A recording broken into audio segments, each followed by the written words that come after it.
Hi, this is David Gornoski, host of A Neighbor's Choice and Things Hidden podcast, as well as some of our other programs like Science and You with our chief science advisor, Dr. Yu, and our seed oil survival series that we continue to have great fun unpacking the truth of nutrition. I wanted to give you a quick little message saying we appreciate all the support that we get from our monthly contributors and our one-time donation supporters. And we'd encourage all of you to go to our website, aneighborschoice.com, click on contribute, and make a monthly pledge today, whether it's $1, $5, 15, 20, 50, whatever you want to do. Doesn't matter. Just be a part of building this new media project that we've developed to empower and inform, to inspire, to kickstart a scientific renaissance, an anthropological breakthrough and reformation in the church. All these things are possible with your support right now. So make that commitment today and help us keep doing the productions that we have. Thank you. David Gorowski is the host of the radio show A Neighbor's Choice, a show that looks at politics, science, and culture through the lens of Jesus' personhood revolution. On his radio show and also on his online exclusive podcast and film series, Things Hidden, David has interviewed personalities like Ron Paul and Jordan Peterson, and he's also written multiple essays and columns promoting Jesus' nonviolent ethos and personhood revolution for publications such as Daily Caller, Town Hall, American Conservative, and Fee. And David currently lives in Central Florida. So what we talked about specifically in this episode is David had recently had a WorldNet Daily column called The Cross's Shadow in the Holy Land, Violence, Vengeance, and Victimhood. Some nice alliteration there. And the subtitle is David Gorowski urges Christians to repudiate collateral damage as a means of revenge. Okay, so if you don't know, David is very big on the work of Rene Girard and basically using the scapegoating analysis, but it's a lot deeper than if you're just like, oh yeah, every once in a while a society will blame some group of people for all their problems. Yeah, I know it's scapegoating. It's a lot more intense than that. So anyway, you're going to see that all coming through in this discussion. So without further ado, here is my conversation with David Gorowski. David, welcome to the Bob Murphy Show. It's great to be back. I'm so glad to talk to you. Well, you had reached out to me and said you wanted to explain a Girardian take on the Israel-Hamas Palestinian conflict. So take it away. How do you want to frame this for the listeners? I just think that it's important for people to understand that Jesus's predictions of history are coming to pass, and not in the way that the typical Christian reads into prophecies and the kind of tabloid sense, but in an actual understanding of perception, the human perception of reality, and how the rules of culture are predicated based on things that Jesus unleashed in history. So this is actually the good stuff of Christianity, not this is the seventh moon cycle that will, I don't know. I don't want to make fun if that's some Christians are interested in that kind of thing, but I don't think that's an accurate biblical reading to cherry pick literal meanings out of Revelation, and then everything else about Revelations is symbolic. That's kind of weird when they have like scorpions with the face of a bear, and that's supposed to be a metaphor. But then like when it says the moon is darkened and the stars are crashing, that's literally going to happen. Okay, well, by what standard are you determining that? If you're going to cherry pick, this is a literal phenomenon of the future that Jesus is predicting, and then these are not. These are symbolic scorpions with the face of a bear. It becomes very bizarre. But not to get into eschatology, but I do think it's important to frame what we see here today with the Bible as our guide and not be ashamed of the gospel. It's very easy. I know this is kind of like preaching to the choir to you, Bob, because you call yourself a pacifist, right? Oh yeah. Mm-hmm. Yeah. So you're a pacifist. Where do you ground your pacifism? And do you delineate your libertarian philosophy like in a separate category from your Christian worldview, or do you see it as coming from the same source? A good question. So I think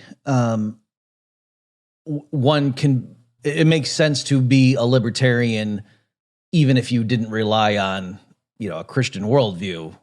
Just like, I can believe in geometry without knowing the gospel, but I, think, why is reality rational and that sort of thing? I would ultimately, for the most comprehensive explanation of why that should be the case, I would say, because there's a rational God that created everything. So similarly, somebody who's an agnostic or an atheist, or some believer who's not a Christian who believes in God, I think they could reach, believe in the non-aggression principle as a good guide and so forth, as a list of necessary conditions, but not sufficient for morality and so forth. So that's where I would come on that. And then I think obviously the non-aggression principle and everything that flows from it is all consistent with the gospel message. But for me, the gospel is deeper. Also, I should say, my pacifism too, which obviously is more stringent than mere non-aggression initiation. Right. I also, that's flowing from, me pondering and thinking through the Sermon on the Mount and so forth. But I'm not claiming, to be a good Christian, you have to be a pacifist. I'm just saying my pacifism itself does come from me thinking, okay, how am I going to try to live my life to, at least try to attain the standard that Jesus set for us? Yeah. I don't call myself a pacifist because I do leave some room for some type of self-defense to some degree, and maybe you do too. But I think it's important to, we can't continue to compartmentalize religion from politics and philosophy. Can't. We're running out of time. And what I mean by that is there's a crisis of meaning in the West, right? We don't know what our gender is. We don't know what reality is. We don't know what to believe about the world. The media has got, we're realizing how much of it is a lie and lies upon lies. And it's just really, disrupting people's sense of everything, of reality, and if you don't, I wrote a piece that I sent to a prominent conservative site, and I was using anthropological analysis, just like I'm going to do today with you, where I wasn't really invoking the metaphysical claims of Christianity. I'm just trying to talk about the effects of Christianity in our history and in our world and how we perceive things. And so that doesn't surmise that you have to believe in the metaphysical claims, right? To enter into this dialogue. It's just looking at the effects of Christianity. And the guy said, we don't publish religious stuff. We don't want to have it. If it's something to do with religion, like an event about the Pope or something, we'll write an article about it, but we don't want to run things about religion. And I'm thinking, dude, religion is synonymous with culture. And the more we pretend otherwise, because we're borrowing Enlightenment kind of bifurcations of society, I think we're going to be in a lot of trouble, because we're going to be ill-equipped to provide an answer for the way things are in a way that can actually touch with reality.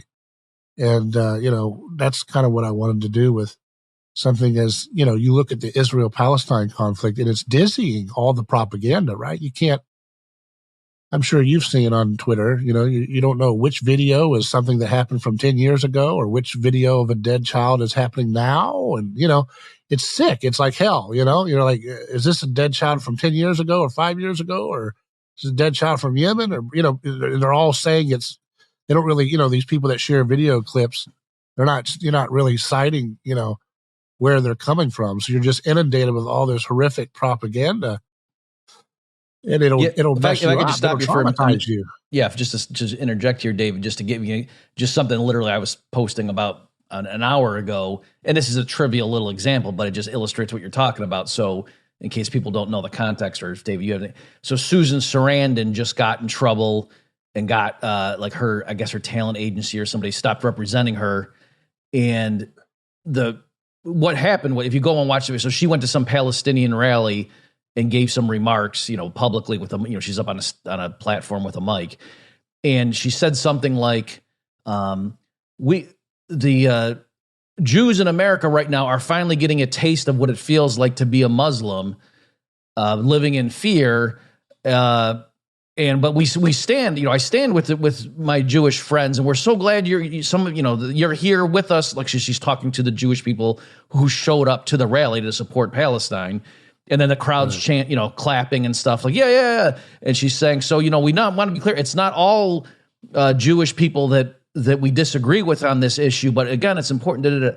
Okay, so that's what happened, and so because of those remarks, so specifically, it was, of course, so like Fox News and people like that were reporting, Susan Sarandon says, quote, Jews get a taste of their own medicine or something like that. But then like the pro-Palestinian side was reporting Susan Sarandon dropped from her agency because she supported Palestine. So both of those headlines were not complete lies, but they were both misleading. That, no, what she said, I can understand if you just heard that one quote that Jews are getting a taste of their own medicine, you would think that sounds very anti-Semitic. That's more than just saying, I support the people in Palestine. But on the other hand, if you listen to the context of what she said, she was not at all saying, I'm glad this is happening to them. So anyway, I'm just saying, it just showed how you can't do anything. You got to go see the original and decide for yourself. The both sides frame it, and it's annoying. Yeah. Well, that's the kind of, I think that, even though libertarianism and these philosophical concepts like non-aggression, yes, you can derive them without being a religious Christian, but these are effects of Christianity's impact in history. If we dropped you back into ancient Egypt or something, you wouldn't have the position of like some kind of objective non-aggression principle outside of the gods, or, you know what I mean? Like you would have to, you would just be, either a faithful Egyptian to the creeds or beliefs of your world, or you would be a dissident. And there wasn't really any room for some kind of like third-party neutral space, right? The secular is something that Christianity birthed, this idea of having a space where people can like work out ideas, and some kind of abstract separation from religion is something that Christianity itself gave to the world. And what I'm getting at is that I think it's important to stay true to our Christian vocation in this regard. And when I say Christian, again, I'm meaning the kind of the cultural effect of Christianity and the lens that Christianity gives us, whether we want to buy into the metaphysical claims of Christianity or not. We're working from it when we pursue something like true history. For example, true history is this idea of, can we give an honest accounting of the facts of a conflict, like a blood feud, and tell the truth about the victims on both sides? Like that's a position that's a Christian vocation, meaning that's a Christian aspiration to history that we're in danger of losing if we don't realize why we do what we do. Christians are not to join a side about in a blood feud. Christians are not called to join a side in a violent reciprocal act of conflict. We are to do the best we can to give an accurate depiction, even if it hurts our side, so to speak, even if it means, well, actually, the church did this, or this church did that I'm a part of, or yes, you know what I mean? That's what the truth is from a Christian vocation standpoint, is that it's this pursuit of the objective reality, regardless of whether it legitimizes your team's interest or not. Does that make sense? Yeah, definitely. So that's important. The first step is like Christianity gives us true history, and then also Christianity gives us a painting of what the future will look like. So it gives us both a future, it gives us both a history and future. And the future, Jesus talks about that the meek shall inherit the earth. So he's making a claim about the future of the planet Earth, right? And so I think, just to kind of start off why everything is so saturated in the play box that Jesus started in history, is to realize that, when Jesus said the meek shall inherit the earth, and he talks about children being a close picture of God, that wasn't the reality that he was in at the time. There was Roman Empire was doing things like exposure to children, where they'd leave them on the side of the road to die if they were inconvenient. That was a common practice. That's a worldview that's in clashing with the worldview of his time around the world, pretty much. There was immurement. still going on, where you'd bury a victim alive, sometimes a child, sometimes your firstborn, in the walls of a new city you were building. And that was considered like the ribbon cutting ceremony for politics around the world. As horrific as that is, that's what people were dealing with when Jesus said, that such is the kingdom of these. And he said, the meek shall inherit the earth. Now, 2,000 years later, you have folks on both sides of this Palestinian versus Israel conflict who are using the videos and photos of slain children as their means of justifying their side's interests in the conflict, meaning that we are well on our way to the meek inheriting the earth. There's nothing more powerful than the image of a child being harmed by your opponent to gain currency with the world's favor. Does that make sense? Okay. The world is finding children to be sacred more than ever before, and it's because of the cross of Christ. Yeah. Okay. So let me just repeat it, because again, that's a very powerful point. I want to make sure people aren't so beyond you merely, so on the one hand, you're saying, a lot of, I'm putting words in your mouth, but I think you are okay with this, David, that there's a lot of American Christians, especially evangelicals, who are saying, oh yeah, clearly reading the Bible, we got to stand with Israel, and U.S. stands with Israel, and they got to do it. They have a right to exist and to defend themselves. God loved Jacob and hated Esau, and this is what the right thing for. And you're rejecting that particular interpretation, but what you're saying, the conflict over there does illustrate something about Christianity, namely that the elevation that both sides are trying to show. Oh, since our vulnerable people got killed or maimed or what have you by the other side, that means we're the good guys and they're the bad guys. Whereas in ancient times, that would have just been a sign of weakness or something. If somebody said, "Hey, a sign that these conquerors are slaughtering our babies," they'd be like, "Yeah, what's your point? That means you guys are inferior." If you were showing how many of your kids and innocents were being killed by your opponent, that would be a sign that you were disfavored by the gods, that fate had looked poorly on you, that you deserve what you're getting, right? But now, to show the slain, to show that, the weak among you are being harmed by your opponents, is the ultimate currency for political power in the world. We saw that with the refugee crisis. Remember the picture of the drowned little boy on the beach? I think, where was it, France or something, or Germany? Where was that at? I don't know.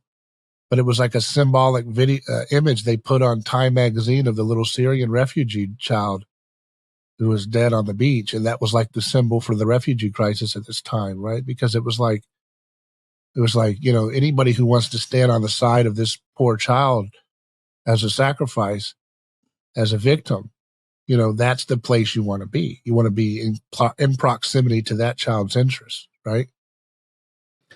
Yeah, and it's another example of this, just so people don't think you're straw manning things, that I don't know if you've ever seen it, David, and I almost wonder if it's like a troll account, but there's like a Hellenist, like I think that's the actual name of on Twitter, and the guy, whoever runs it, will periodically post memes showing like, these are the Greek or the Roman gods, and like showing symbols of strength and whatever, and here's the Christian God, and it shows Jesus on a cross, looking defeated. And so the point being, don't follow some puny God who gets slaughtered by his enemies. Follow a strong God. Like, what? That's the whole point of And again, I almost suspect it's a troll account, just because, of course, Christians pass those memes around them and dunk on them.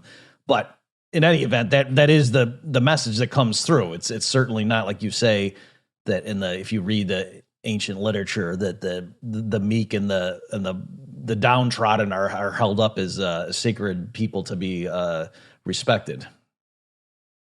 Yeah, and that's lost on us, because Christian perception of justice, of individuals, of violence, of differences, hierarchy, all of those things are shaped by Christianity's effect of the West, its impact on the West. And it's like swimming in the water, right? This is a metaphor people use a lot, but it helps. It's that the Christianity is the water of our fishbowl. We're swimming around in it, and you can be protesting that you're an atheist or agnostic, but that's not really escaping the water of the fishbowl that you're in.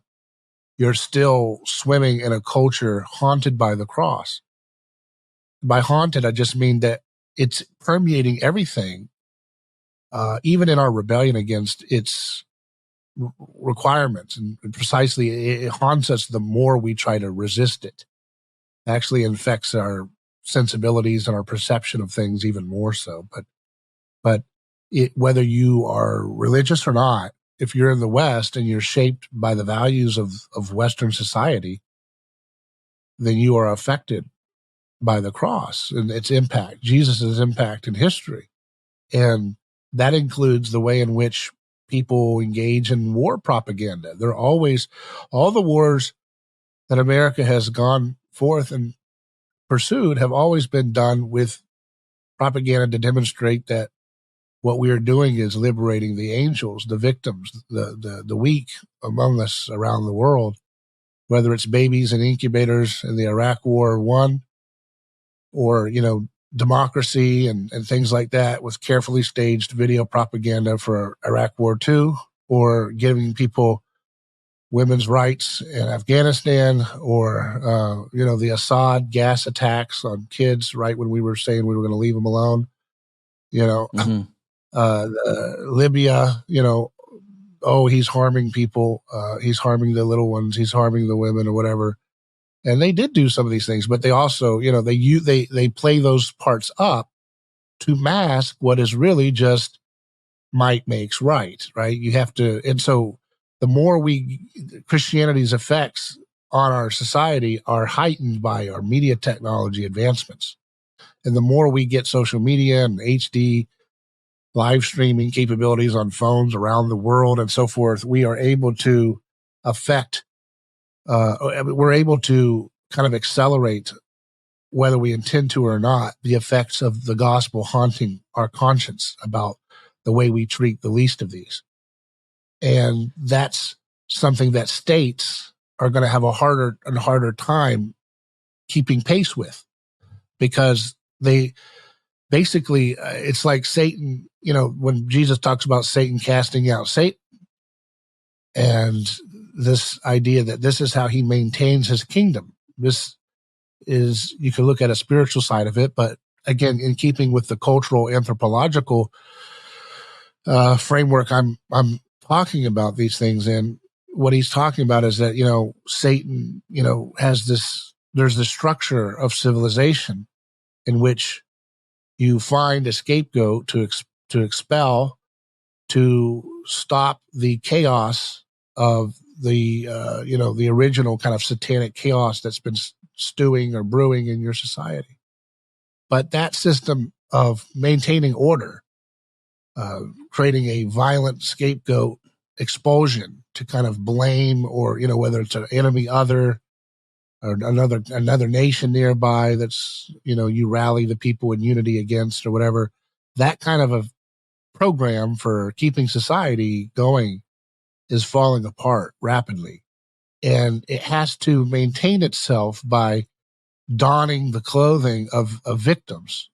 But like I say, the way I say it is, Satan has to paint himself more and more like a slain lamb to keep his gig going.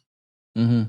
And we are seeing this happen at an accelerated rate, because the propaganda effect doesn't create unanimity anymore, because people see through it.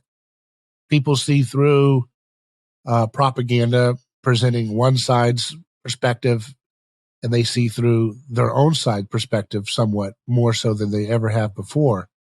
And so therefore, it doesn't create the kind of unanimity that one wants to have to make a decisive case as to why you should be allowed to vanquish your enemies.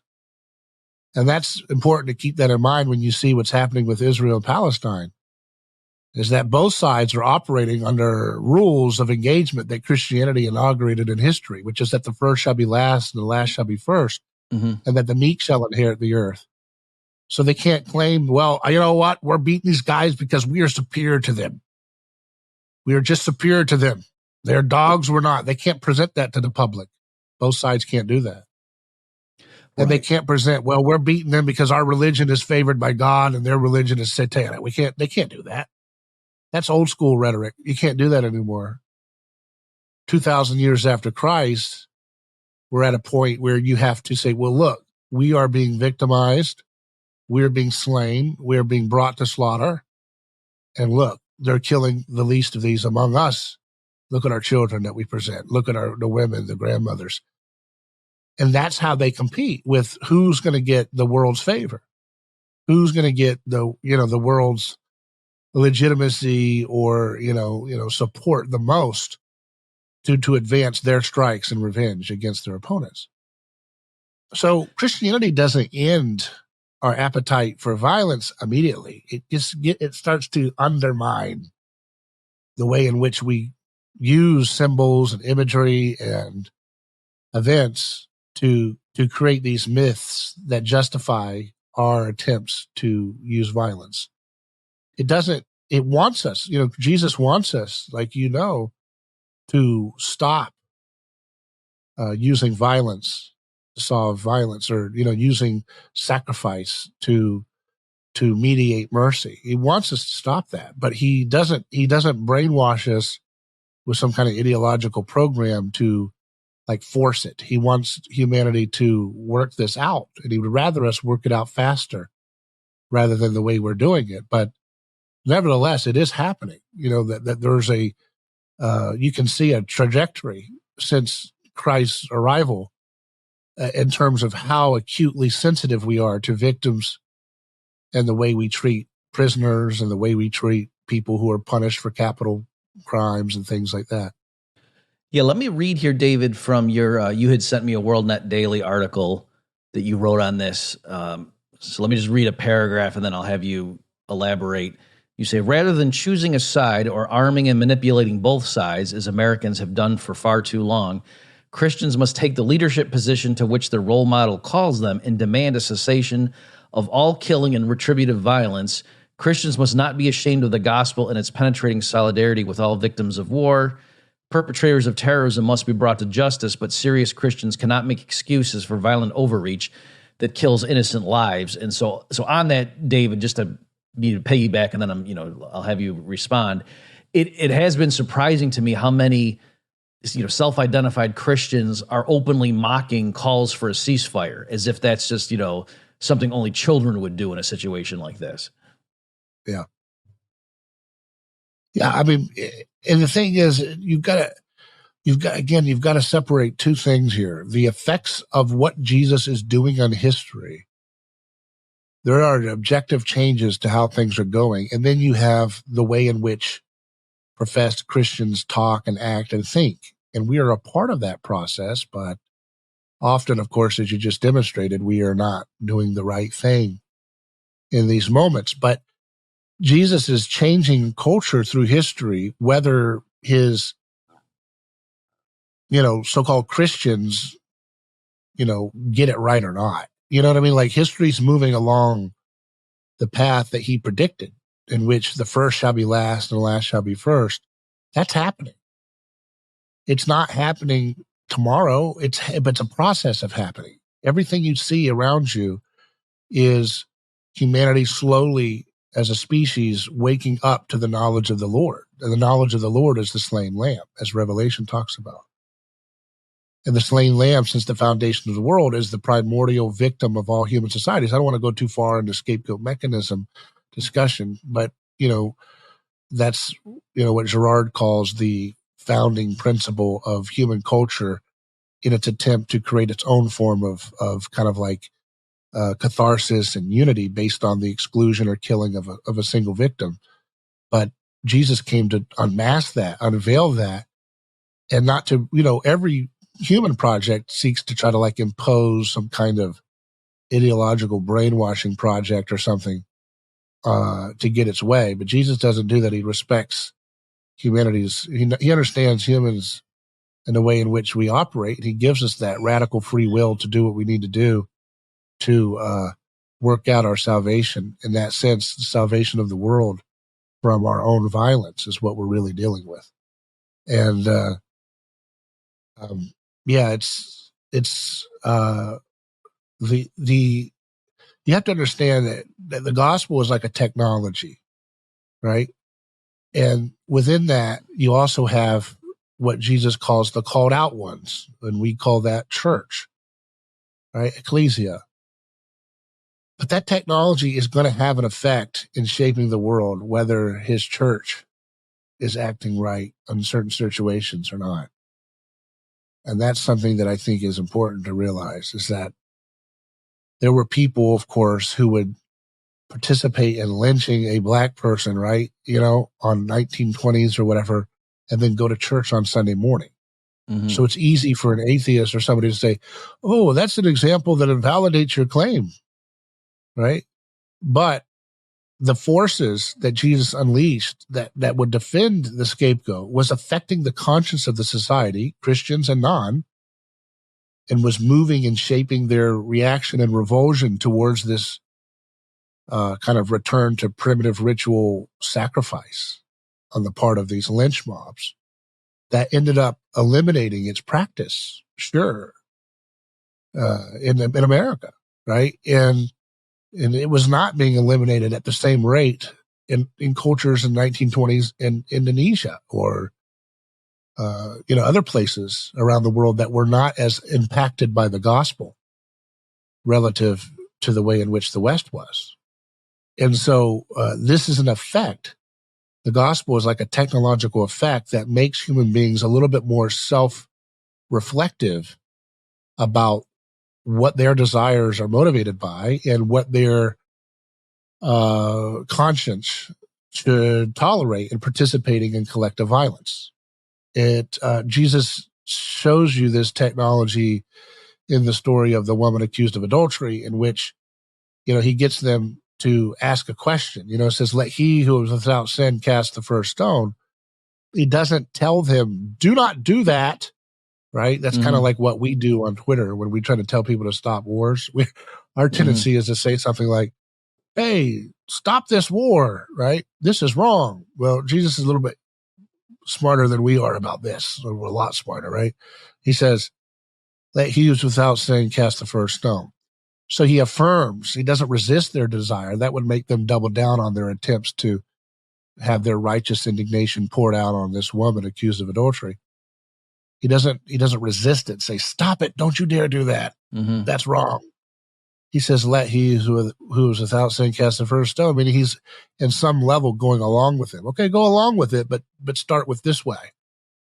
And so when you say it that way, it's like an Aikido move. You're not resisting it overtly. You're in a kind of allowing its violent aggression to fall on its own face, because once he puts that little framing into it, they start to think, well, who is the one who is without sin? Is it me, or is it you, Bob, or is it you, Bill? I don't know. You're a pretty rotten guy. I saw you last night at the bar, right? Mm-hmm. These things like that. You start to say, well, who is the real guy that's going to start throwing this rocks? I don't want to. And all of a sudden now you're taking individual responsibility for the stone that's in your hand, rather than just being like caught up in the stupor of the crowd and hiding in the anonymity of the crowd and throwing your stone among 50 other rocks. When you can throw 50 stones at the same time, it kind of reduces the moral responsibility of the violence being done for each person. They can all kind of say, well, I don't think my stone even hit that girl. I think it was yours. Who knows? We all threw it in the air, and I think mine just fell on the ground next to her. Mm-hmm. You don't really have to even think about it like that. You're just like, it's not even a part of your agency. You're just doing some kind of collective act of purity or ritual righteousness. And he breaks that by getting them to think of their individual responsibility with what they're doing. What's interesting about that day, and I know that this is like compatible with what you're saying, but not the exact same point, but it's reminding me that what I'm finding interesting in these discussions, and it's mostly on Twitter, that not a great place to go to elevate your opinion of humanity, but people, specifically with this issue of so-called collateral damage, and people are making this huge, people who are defending the IDF's response, they're making this very important in their minds distinction between deliberately targeting civilians versus doing things that you know full well are going to kill a lot more civilians. But hey, that's not what the goal of our plan was. It was just an unfortunate byproduct. And I think that's a huge, whereas they wouldn't do that. You know, if some guys robbed a bank in Dallas, Texas, and they were driving away and the police, in chasing them down, ran over a bunch of women crossing the street with baby strollers, and the police just said, well, hey, you know, these bank robbers were using the pedestrians as human shields. You can't really blame us. It's the bank robbers' fault. Nobody would accept that. They would say, what are you doing? Right. You can't be running over women in baby strollers when you're chasing down bank robbers. That's completely unacceptable. And so there is this image, you know, this idea that because what Israel is doing, and I'm even saying it by calling it Israel, because the officials in charge and giving orders, and then certain particular men and women in the Israeli, you know, forces are carrying out those orders and resulting in mass, you know, well, like a situation I just said times 1,000, it turns into, in their minds, something different. Like, well, no, this is war. Yeah. What you're talking about there, Bob, is individual crime fighting. And then the police can't kill innocent people when they're trying to catch specific criminals, but this is just mass war. And so it's different. And, you know, I don't know if that's relevant to what you're saying. Yeah, it is. This is the kind of questions we have to think about if we're Christians, and we should be modeling this for the public. And whether non-Christians lead the way or what, I think it's the Christians that should lead the way, because we are claiming to imitate a person who gives us the full picture about how to deal with these things. He says, blessed are the peacemakers. This is what it looks like. You have to be able to process what's going on. And you're using your reason to do that. They say that, you know, only the Palestinians use human shields, but a friend of mine, Daryl Cooper, a Martyr Made podcast, he pointed out, well, doesn't Tel Aviv house the Ministry of Defense for Israel, right? You know, though they put their Ministry of Defense, their military operations right in the middle of Tel Aviv. That's kind of using them as human shields, is it not? And of course, now, you know, this idea that, you know, you bomb a refugee camp like they did because there was somebody there that they didn't want. Well, you know, that's a premeditated act. You said, okay, there's a refugee. There's a refugee camp here. There's kids and women and stuff. Go ahead and drop this. There's a guy in there we don't like. You're killing innocents in the same way of, you know, that would be the way you were describing with going on the road to a bank robber and running over somebody because you don't have time to slow down for a second or move. So yeah, I mean, this is the logic of violence is being affected by our Christ-haunted consciences, and we need to be able to be not ashamed of that. So many people don't want to say something, and they tiptoe around this topic because they're afraid that they'll be canceled by one or the other respective coalitions, right? You know, there's some people that say, I don't want to speak out this side because that team will come after me and cancel this deal or cancel that deal. And then in the other sides, some people say, no, I'm afraid this side will get me if I don't, you know, like there's some people that want to deny the victims of Hamas, the people that Hamas tortured and killed. And, you know, and the ones they kidnapped and so forth. And they don't want to speak out about it because they're in social justice circles or whatever. And that's not favorable to present a objective accounting of victims on both sides.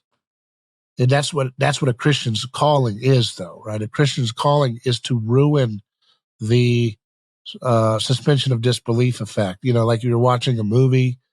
Christians really have a bad, uncomfortable calling in these moments because we're the ones that turn on the lights during the movie and say, hey, wait a second, you know, this is not true. You know, there's another side to this. You know, we can't just pin all this on Scar from Lion King.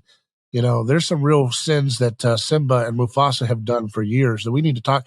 You know, that's what the Christian does. Mm-hmm. The Christian is the one that says, wait a second, we cannot create meaning based on this kind of like blindness towards our own side's propensity for violence and lies and aggression. We don't have time to be swept up in the passions of these feuds, these mimetic feuds, these reciprocal acts of endless aggression that we see happening like in this conflict. We don't have time to play games like that. We don't have time to squint our eyes and avert our eyes when we see dead bodies of kids that are inconvenient. Christians must boldly look at the facts, and that includes the carnage, unfortunately, and say, you know what, this just can't continue. And, all those folks that go to like John Hagee's, rallies and so forth, this is the night to stand with Israel and things he does like that. How many of them would, if they were seeing a dead Palestinian child right in front of their face in the middle of that service, how could they handle that, right? I mean, that would snap out their effect. Their zeal would be lost, right? Because some of these people are just grandmothers and stuff. Can you imagine these little grandmothers at these John Hagee rallies, and they are presented with, these little children that have been killed? They bring them up on stage. I mean, that would ruin the effect, would ruin the zeal. And the same thing for the other side, right? It's these rallies that are, let's go, wipe out these people and kill them all. On the other side, if they were to see the victims presented before them, or their family members coming out and showing pictures and saying, hey, look, this is what my daughter or so forth looked like. This is what their story was. There's videos of them growing up, and now they're dead. That would ruin the violent zeal on that side. And the Christian is the one who presents that side, that perspective of the hidden victims, no matter who is doing the killing. And that's the Christian vocation to history. And that's what the Christian vocation of history is going to create a better future, right? The future will be better when Christians start doing this more intentionally, more boldly. That's what Romans is talking about when Paul says in Romans chapter 1, for I am not ashamed of the gospel to proclaim the truth to the Jew first and the Gentile. That has to be the calling of the Christian, no matter what. And just to go along with what you're saying there, like that, I like that analogy. It's funny when you said that about the Lion King. I was like, yeah, actually, come to think of it, who made Mufasa king? I'm not sure I agree with the the tenets of that monarchy, but it was a point that I've been making a bit, and I kind of even backed off just because, and maybe, and actually not maybe for sure, in light of you going through this with me here, I've got renewed vigor that I'm going to go in and keep making true statements, even though I know it's going to bother everybody. But it's what I've noticed is people will say, like, there was video going around, I don't know, about 3 weeks ago. It was some U.S., I think it was a high school, and some girl was going around and she was like leading a procession of other students saying, chanting, from the river to the sea, Palestine must be free. And so pro-Israel people were sharing that video and saying like savages and monsters and, look at the state of our school. And can you imagine if you were a Jewish person at this school? And so I responded to one such person and I said, I understand why you're saying that, but prima facie, it looks like you're saying Jewish people are very uncomfortable when people say Palestinians should be free. And so, of course, I just got, I got a few hearts and then a wave of people, saying, no, what they're calling for is genocide. And I said, well, then why aren't they using those words? If the girl was marching around a high school saying, let's go into Israel and murder all the Jewish people, nobody would be following her around. No, what the students were following around was chants of Palestinians must be free. And likewise, there was a video going around of some girl getting up and saying, on October 6th, do you remember the images you saw of the brave Palestinian fighters taking, smashing the barricades of oppression and seizing Israeli tanks that had been used? And she was lauding all things that were heroic. And then pro-Israel people were sharing that and saying, oh, look at this disgusting person celebrating the rape of Israeli women. And I just pointed out, like I said, no, she wasn't. If she had been up there saying, do you remember the images of women being raped? Nobody would have been applauding. That's not what she said. So you're right there. I mean, the pro-Israel people, I understand what their point was, that the other side was whitewashing all the horrible things that happened on October 6th. But my point was, I think it's consistent with what you're saying, is they were both presenting sanitized images. And no, the pro-Palestinian people are not openly saying, yes, we are for the raping of women. Because if they did say that, their support would dwindle. So they're pretending that that wasn't part of it, just like the pro-Israel people are not openly saying, oh, yeah, I just love seeing dead Hamas babies, or sorry, dead Palestinian babies. I love it. They're not saying that because it's like, oh, that's not really what I'm supporting. It's just kind of an unavoidable thing. So they're both trying to pretend that the bad things, quote, their side's doing aren't happening. Right. Yeah, it is. And then you look at the other facts of the history, you know, I presented in my article that you're talking about with WorldNet Daily, and Anti-War picked it up, and some others about Israel and Palestine, that there's a long history of, you know, Israel's government funding Hamas. And to me, it raises the question, okay, first of all, why, again, go back to the Christian framework, because it helps you understand why would you fund the most vicious elements of your opponents? You know, they've since the 70s. There's, I mean, you can look it up. There's a lot of different. Yeah, David, do you mind if I just read the quotes? Let me just quickly read the two quotes you have, because for people who don't know specifically what you mean, this is just shocking. I can't believe this isn't a bigger part of the conversation, or that the pro-Israel people aren't disputing these quotes, which I haven't seen. So I haven't seen anyone challenge the authenticity of these quotes. So you've got one here. In a 2019 article, Haaretz quotes Israeli Prime Minister Benjamin Netanyahu saying in a speech to his party, quote, anyone who wants to thwart the establishment of a Palestinian state has to support bolstering Hamas and transferring money to Hamas. This is part of our strategy to isolate the Palestinians in Gaza from the Palestinians in the West Bank. And then Scott Horton reported that Israel's finance minister, Smotrich, I don't know if I'm saying his name right, said that the Palestinian Authority is, quote, a liability and Hamas is an asset on the international playing field in this game of delegitimization. So the point being, they thought a Palestinian state would be antithetical to Israel's interests. The world could respect the Palestinian Authority as legitimate, you know, state partner or whatever to be negotiating with Israel, whereas they knew nobody's going to take Hamas seriously. If Hamas is kind of the people in charge over there, then there's no way they're going to get a second, you know, a two-state solution. So that's why we are going to support Hamas.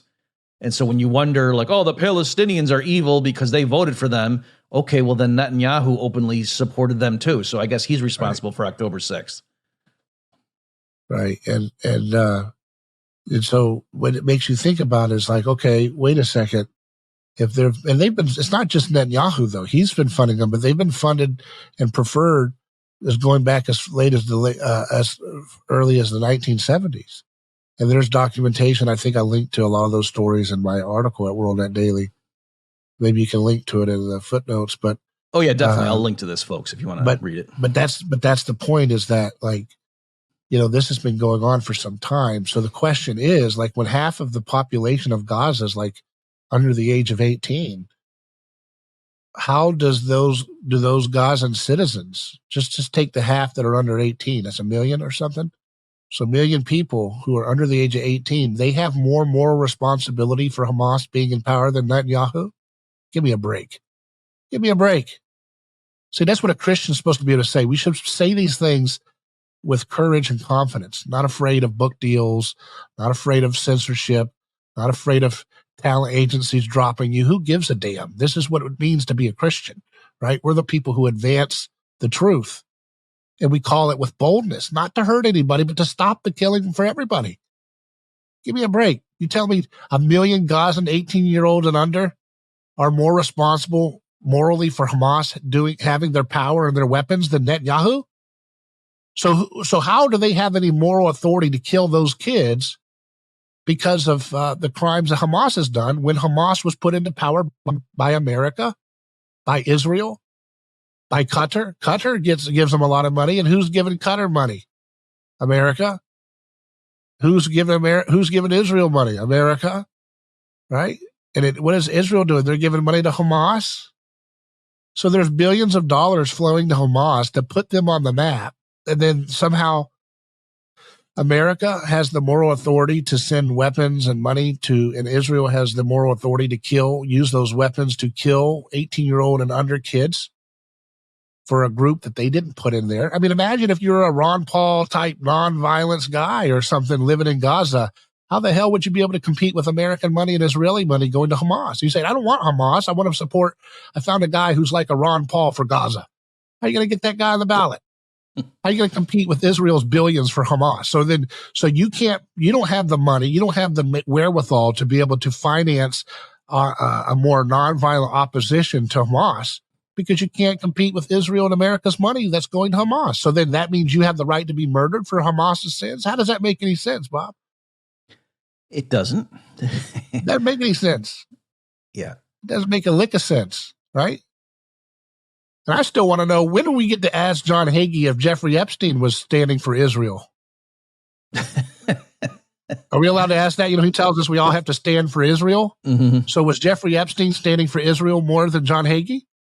He did a lot of work on behalf of them, apparently, in America and whoever else. Was it standing for Israel to support Epstein Island, John Hagee? Was that an operation that God will bless? So John Hagee says, do whatever Israel needs as a government. Mm-hmm. So John Hagee, I want John Hagee to answer this question. He contorts and mutates the passages left and right for whatever he does. But he says all the time, if you bless Israel, God will bless you. And so I want to know, was supporting Epstein Island operation, was that blessing Israel? And will we be blessed by God because we went along with that, Jeffrey? John Hagee, if you talk like this, does it make it sound more holy? See, that's stupid. It's an act, man. The dude's a pro wrestling character. He's a gimmick. Like the Undertaker is a dark warlord. That's what John Hagee is to being a pastor. It's nothing. It's a character. Because what kind of a conscience could a pastor have to lead so many people into such blind support for foreign policy adventurism that we don't need, right? David, do you have a position on, because I've seen some Christians, American Christians, who, it's funny, I was about to say who are anti-war, and it's funny that I have to add that, like to show of the Christians who are anti-war, who are explaining that the way they'll handle things like that is to say, oh, I'm not against, Christians supporting Israel, but the people of Israel, the true seed of Abraham and such, it's not the current nation state of Israel, like meaning the government that's over there right now doing these things.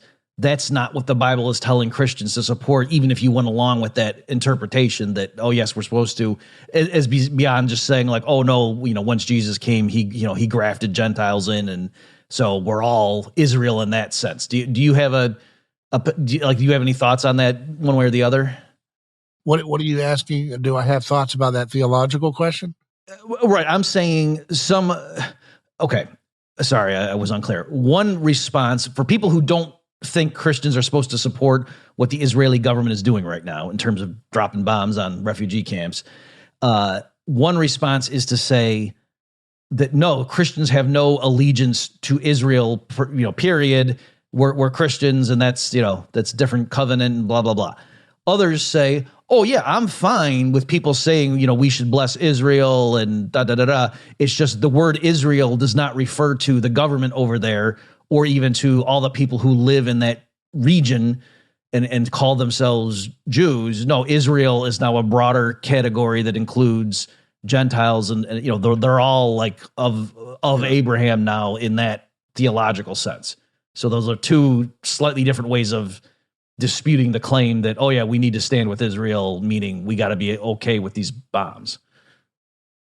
Yeah, I think that some people in the Reformed Church, take a view that Christ is Israel, and then I think that the Catholic Church and the Orthodox Church also maintain that Christ is the Israel, right? So that would be the majority of Christians if you count Catholics and Orthodox and some of the Protestants. I don't know a lot of the different Protestant sects, but of that, I just remember I've seen some Reformed folks. I know, some of the Anglicans, Bishop N.T. Wright. He talks about how Jesus is the new Israel and so forth. So I think the majority of Christianity around the world holds the position that Jesus is Israel, right? And inherits the promises of Abraham. There are some folks who believe in some kind of like double covenant, like there's two separate ways to get to heaven or something. Or something. And then there's nuances. Some of them say it's not related to heaven. It's some kind of like double. I don't know how they square it, but a lot of that came from, Darby from the 1800s, who was a Scottish minister, and then he influenced a guy named C.I. Cyrus Scofield, who did the Scofield Bible, which was a commentary. It was a Bible with a commentary that really pushed in a lot of these ideas that became very dominant in Christian evangelicalism in America. But I think it's on the wane. I think it's kind of a generational thing that a lot of the younger generation doesn't accept dispensationalism or other similar interpretations like that. And I don't really want to go too far into that, other than to say that even if you are a dispensationalist, I think that's what you were saying. One of the positions was there, which is like you can bless Israel without going along with their government's policies, right? Is that what you're getting at? Right. Like that's the people, from Christians, like it's not in the people's, and I think that's a fair argument. I mean, the Christian Zionists that I met when I went to Israel, they were telling me, not the Christian Zionists, these are just Zionists living, Jews living in Jerusalem were telling me, we don't want America's involvement. We don't want American aid. We don't want any of that. And so if you're a true advocate of Zionism in that way, then you might not want to have any government support America's aid to continue over there, because that's what those folks are saying in Jerusalem. And then but those folks that are saying that probably still, and I know the one particular guy I'm thinking about him, he's very supportive of what's going on in the campaign against Gaza right now, the way they're doing it. So then there's two Zionist, it kind of gets complicated here, but you got the Zionist approach that is still against America's involvement in this conflict.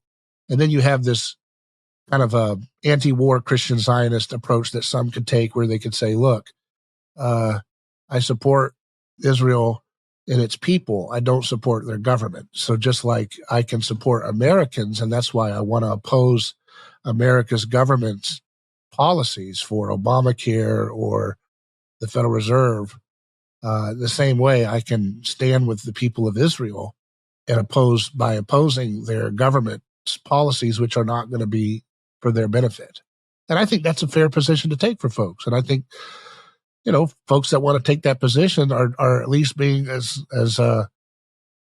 ethically in alignment with Christ's calling within their paradigm of understanding, Yes. But yeah, most of the church doesn't accept that framework about a dual covenant thing. That's a new modern invention by recent Protestant evangelicals, mostly dominant in America.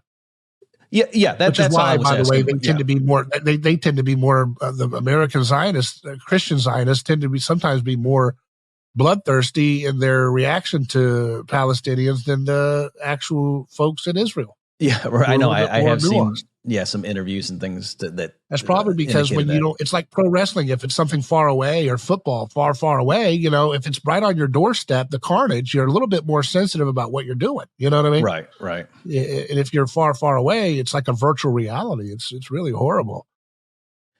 Well, David, I'm just looking at the clock here, so I think we need to wrap up. Do you want to take a few minutes here, just as final remarks, to drive home to the listeners about, again, like the connection between what's going over there?